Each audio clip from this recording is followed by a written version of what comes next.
Is Herman Moore the latest name to join this Lions coaching staff? Because right now it looks like that team could beat any other coaching staff 7-on-7, 11-on-11, whatever it is. Are you joining the staff soon? Well, you know what? I think I would be good, man. I haven't seen anyone who could dominate in the red zone just yet on their staff. So if they needed somebody to run some of those, fade routes, a couple slants here and there, sit down over the ball, I'm that guy. I don't know what Dan's waiting on. I'm waiting on my phone to ring. Maybe he lost my number. I don't know. What do you make of all of the changes? Let's start at the top with Brad Holmes as the general manager and Dan Campbell as the head coach of the Lions.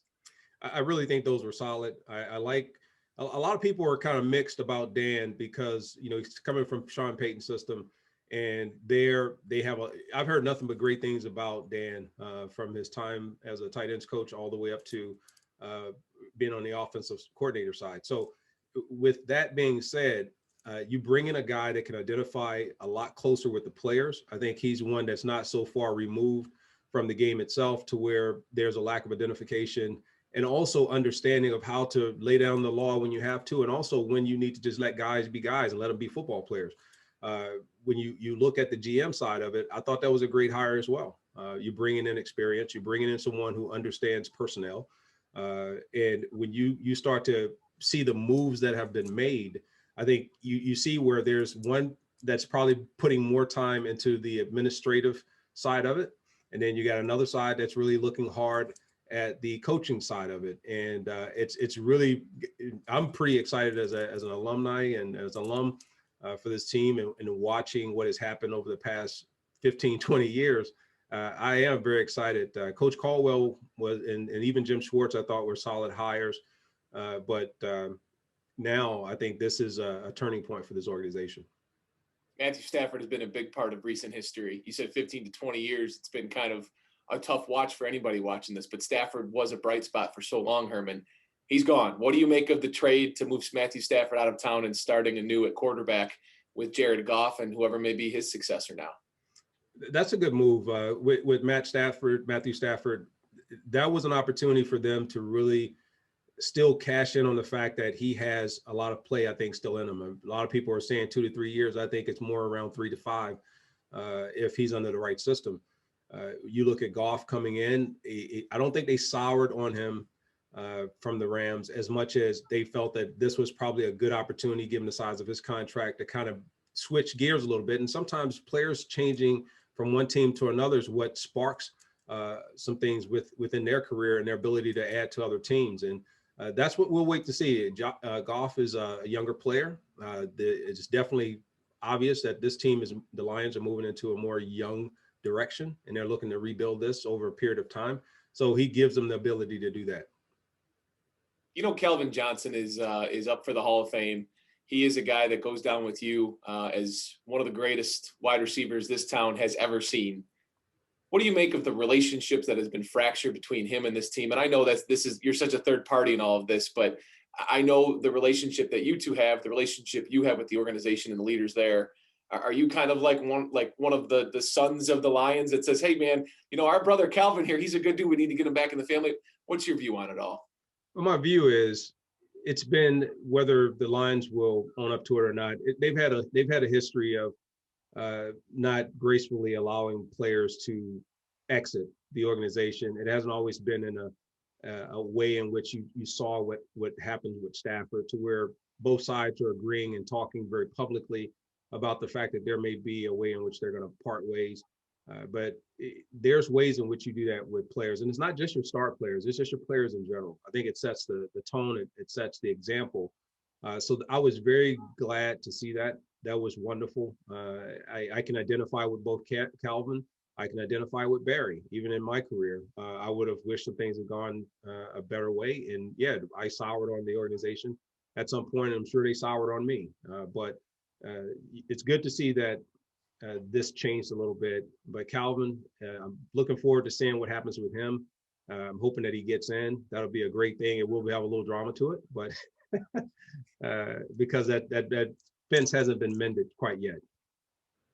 When you look at Barry today, I think talked about Chris Spielman's involvement in making the Dan Campbell hire, however his hands were in that, and Brad Holmes. I think Barry said, he's bitten a few kneecaps in his life too, talking about Spielman. Do you like the direction this franchise is going in with the leaders and the people that are in place? You just talked about the times that you had there and what went wrong at the end of maybe your time and Barry's time and Calvin's time and really any time since the 50s. Are you confident that the direction of this team is headed in the right way?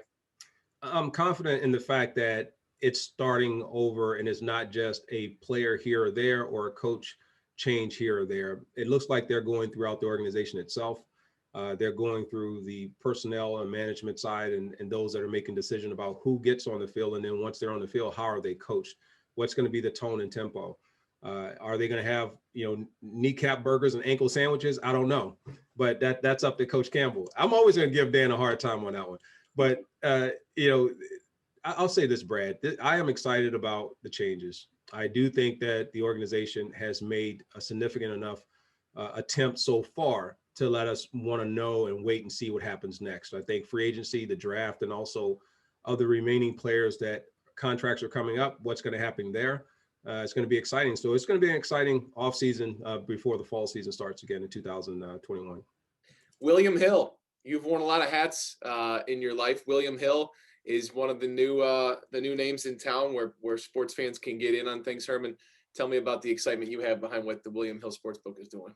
Well, I'm excited about the fact that there's an opportunity for sports fans to enjoy their sports in a very legalized way now. And the sports betting over the mobile app is a big deal. I think a lot of the sports betting houses are doing that now. William Hill, obviously, largest in the country. They are, or not largest, but the number one brand in the country. They're pretty excited about it.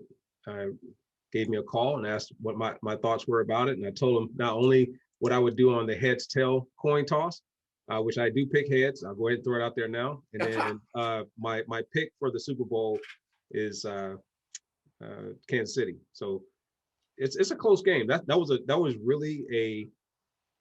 tough one. I mean, you don't want to really bet against Brady and the boys, but man, I just think that Andy Reid and those guys will be dialed in. I really do. It's going to be a classic. And I know we as football fans wanted this game to happen, wanted this season to happen. And there was so much doubt that it would unfold. But is there any shock to you at all that we are watching Patrick Mahomes and Tom Brady after all the dust is settled? It is a little surprising. I did see our great friend Nate Burleson actually pick these two in the preseason to actually be there. I don't mean to get cocky, but so did I, Herman. Which is amazing. But I thought Kansas City's chances were pretty solid to be there. Tampa, I didn't know what to expect, but that just goes to show you what one element to a team can do, especially if the talent's already there. It's not that Tom Brady came in, all of a sudden everybody became better. Right. I think he came in, he solidified a position that needed some direction. And then after that, he was able to take and really pull out and extract all the talent that was there offensively. And they're loaded on the offensive side. And that's the part that gets me a little nervous when I pick Kansas City, because they can match them. And they've already had an epic battle already, Mahomes and Brady. And it's not just about those two, but I think they are the catalyst for both teams. We're talking to you because of William Hill. I'll let you cap things off here by plugging them one more time as we look ahead to the Super Bowl. Oh, yeah. If you haven't, go download the William Hill app. They're now across the entire state of Michigan. If this is your first time registering for the app, you can get $500 free bet. So there's an opportunity there. I will go do it. And I told you who I'm picking. I'm picking on the coin toss, which there's so many things you can bet on, but the coin toss, I like the fact that I got my heads on that, and then we'll see what happens with the Chiefs. That's who I got for my win. Herman Moore, always a pleasure, man. Great to see you. Great to catch up. Hopefully we can see each other safely in person at camp this summer or this fall. Okay, thanks, Brad. And that's a risk-free bet at $500. I want to think you're just going to give you $500 for nothing, but you get a $500 risk-free bet. So thanks a lot, Brad. Thank you, guys. Good talking with you.